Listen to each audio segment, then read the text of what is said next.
La centrale nucléaire de Zaporizhzhia bombardée cette nuit en Ukraine. Les réacteurs ne sont pas touchés. Kiev accuse Moscou de terreur nucléaire. De nombreuses réactions politiques en France après l'annonce de la candidature d'Emmanuel Macron. Les candidats s'en prennent au bilan du président sortant. Une centrale nucléaire sous les bombardements russes. Le gouvernement ukrainien accuse Moscou d'avoir délibérément visé le site de Zaporizhzhia, la plus grande centrale du pays, avec ses 6 réacteurs. Le feu a pris dans un bâtiment et un laboratoire. Il est maintenant circonscrit. Par chance, les réacteurs n'ont pas été touchés. Maintenant, l'Europe doit se réveiller. La plus grande centrale nucléaire européenne est en feu et, en ce moment même, les tanks russes ciblent des unités nucléaires. Et ils ont des viseurs thermiques, donc ils savent sur quoi ils tirent. Ils l'ont préparé. À Kiev et dans d'autres villes, les sirènes ont encore retenti dans la nuit pour prévenir la population des raids aériens. Les chars et les véhicules militaires russes poursuivent leur avancée vers la capitale ukrainienne. Ils sont à quelques dizaines de kilomètres. Beaucoup de villes sont encerclées par les forces russes. Plusieurs responsables occidentaux craignent des sièges de longue durée avec des conséquences dramatiques pour les habitants. Jeudi, plus de 30 civils ont été tués dans des bombardements à Tchernihiv, au nord-est de Kiev. Les avions ont visé des habitations et 2 écoles, selon le gouverneur local, ainsi qu'un réservoir d'essence. À Kiev, les pompiers sont aussi très mobilisés. Ils luttent contre de nombreux incendies, des bâtiments, des entrepôts. Les gouvernements russes et ukrainiens ont convenu hier l'organisation de couloirs humanitaires pour permettre aux civils de fuir les combats. Dans les villes passées sous contrôle russe, comme Kherson, au sud du pays, sur la mer Noire, les problèmes de ravitaillement commencent. Les queues s'allongent pour pouvoir manger et acheter du pain. Les pays de l'OTAN renforcent leur présence dans les pays limitrophes à l'Ukraine. Des troupes américaines arrivent en Pologne. En Roumanie, la France a également envoyé des militaires. Ils devraient être 550 dans quelques jours, près de la mer Noire. L'Ukraine au cœur du Conseil des droits de l'homme des Nations Unies ce vendredi. Il doit voter un projet de résolution pour condamner l'invasion russe et demander le retrait des militaires. Moscou y voit une hypocrisie des Occidentaux. La paix et la prospérité en Ukraine ne vous intéressent pas. La vie des Ukrainiens ordinaires ne vous intéresse pas. Vous n'avez pas besoin d'un règlement de la situation en Ukraine. Le régime fantoche de M. Zelensky ne vous intéresse que comme moyen de pression, car c'est un atout dans votre confrontation avec la Russie. Pour le président ukrainien, au contraire, les sanctions internationales sont insuffisantes par rapport au drame que connaît son pays depuis 9 jours. Je vous demande maintenant de fermer l'espace aérien ukrainien aux Russes. Et si vous n'avez pas la force de le faire, alors donnez-moi des avions. Est-ce que ça n'est pas juste ? Les États-Unis comme l'Europe refusent de répondre à cet appel. Pas d'intervention directe contre Moscou. La Maison-Blanche veut plutôt sanctionner les oligarques. L'un des principaux facteurs, c'est la proximité avec le président Poutine. Nous voulons les mettre sous pression, lui et son entourage. En Russie, l'effet des premières sanctions commence à se faire sentir. Les prix de certains produits explosent. Les files se sont formées devant les magasins Ikea de Moscou après l'annonce de la suspension des activités du géant de l'ameublement en Russie et au Bélarus. 15 000 employés sont concernés.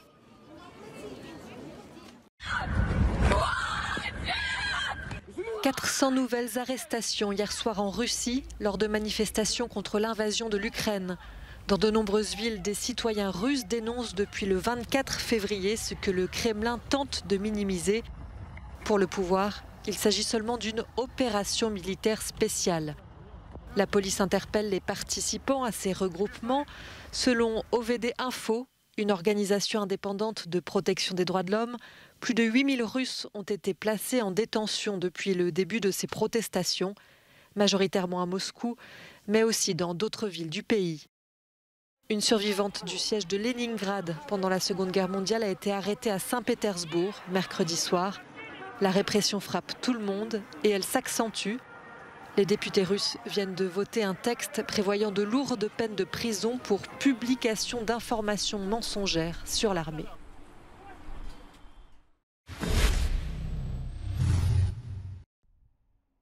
Les candidats à l'élection présidentielle en France se sont empressés de réagir à l'annonce de la candidature d'Emmanuel Macron en s'attaquant d'abord comme Valérie Pécresse au bilan du chef de l'État. Pour la leader du parti Les Républicains, la politique menée ces 5 dernières années a abîmé la France, évoquant un quinquennat des illusions perdues et estimant qu'Emmanuel Macron doit rendre des comptes. De son côté, Anne Hidalgo, chef de file du Parti socialiste, dénonce une candidature tardive. Pour la maire de Paris, cela fait des mois que le président Macron est au service du candidat Macron et de se réjouir que le débat démocratique va enfin pouvoir se tenir. Autre réaction, celle d'Éric Zemmour. Le polémiste d'extrême droite torpille le bilan économique d'Emmanuel Macron à l'Élysée, l'accusant d'avoir, je cite, accéléré le déclassement des Français et laissé le pays dans un état jamais connu de son histoire. Il y aura du talent. Le candidat écologiste Yannick Jadot a lui aussi estimé qu'Emmanuel Macron était en campagne depuis longtemps et le député européen de fustiger la politique environnementale et climatique du président sortant qui a selon lui préféré Total et le nucléaire aux énergies renouvelables. Candidat pour la 3e fois à l'élection présidentielle, Jean-Luc Mélenchon, leader de la gauche radicale, a lui dénoncé ces derniers jours la position d'Emmanuel Macron et des Européens dans le conflit russo-ukrainien, regrettant que l'Union européenne ait décidé de fournir des armements nécessaires à une guerre. Marine Le Pen ironise, elle, sur le choix d'Emmanuel Macron d'annoncer sa candidature dans la presse régionale. Cela démontre qu'il entend rester en retrait de cette élection, souligne la leader du Rassemblement national qui avait atteint il y a 5 ans le second tour de la présidentielle. Fabien Roussel du Parti communiste espère lui aussi tourner la page Macron pour permettre, dit-il, aux Français de renouer avec les jours heureux, dénonçant les factures qui flambent, des salaires et des retraites qui stagnent. Sa cible, les inégalités sociales. Nicolas Dupont-Aignan, le candidat souverainiste du parti Debout la France, appelle les Français à ne pas se laisser duper par la lettre grandiloquente et creuse d'Emmanuel Macron. Fin de citation. Autre candidat, Jean Lassalle, représentant de la ruralité de la France profonde, chef d'un parti baptisé Résistons, pointe lui une très grande colère en France. Tout comme Nathalie Arthaud, leader de Lutte ouvrière, candidate pour la 3e fois à l'Élysée et qui dénonce le bilan accablant du président sortant. Rendez-vous dans un peu plus d'un mois, le 10 avril pour le premier tour de l'élection présidentielle et le 24 avril pour le second tour et le verdict final des urnes. Le FIFDH est l'un des événements les plus importants dédiés au cinéma et aux droits humains à travers le monde. Depuis 20 ans, il se tient chaque année au cœur de Genève, la capitale internationale des droits humains, en parallèle avec la session principale du Conseil des droits de l'homme des Nations Unies. Après 2 années marquées par la pandémie, le festival revient dans une forme classique en présentiel pour le public et les nombreux invités. 250 invités sont attendus pour cette édition qui va réunir une sélection de films de fiction, de documentaires, des débats de haut niveau, des grandes rencontres avec des personnalités comme Chelsea Manning ou Ngozi Okonjo-Iweala. Chaque année, c'est un choix difficile. Certaines des thématiques qui sont traitées au festival nous sont portées par des films, des grands films de cinéma qui nous donnent envie de parler d'un thème.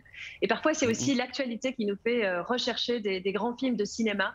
Cette année, Riti Pan et Nabil Ayouch notamment sont attendus au festival, tout comme la cinéaste afghane Shahrbanu Sadat. La marraine du FIFDH est la cantatrice américaine Barbara Hendricks qui sera présente pendant tout le festival et donnera un concert le mercredi 10 mars. Et il y aura aussi, au regard de l'actualité dramatique, un débat exceptionnel sur l'invasion russe en Ukraine. La guerre vient de se déclarer et on a décidé d'ajouter une soirée. Cette soirée est composée d'un débat avec des personnalités internationales se tiendra lundi 7 mars à 20h. On aura des voix d'Ukraine en direct, mais aussi des personnalités qui siègent ici au Conseil des droits de l'homme des Nations Unies. Cette année, on prépare la 20e édition du festival, donc c'est une édition anniversaire, c'est important, dans des conditions extrêmement complexes avec l'actualité récente. Mais au contraire, ça renforce notre conviction. Le FIFDH se déroule du 4 au 13 mars à Genève avec en ouverture Hit the Road, un premier film en forme de road movie qui nous emmène sur les routes méconnues d'Iran.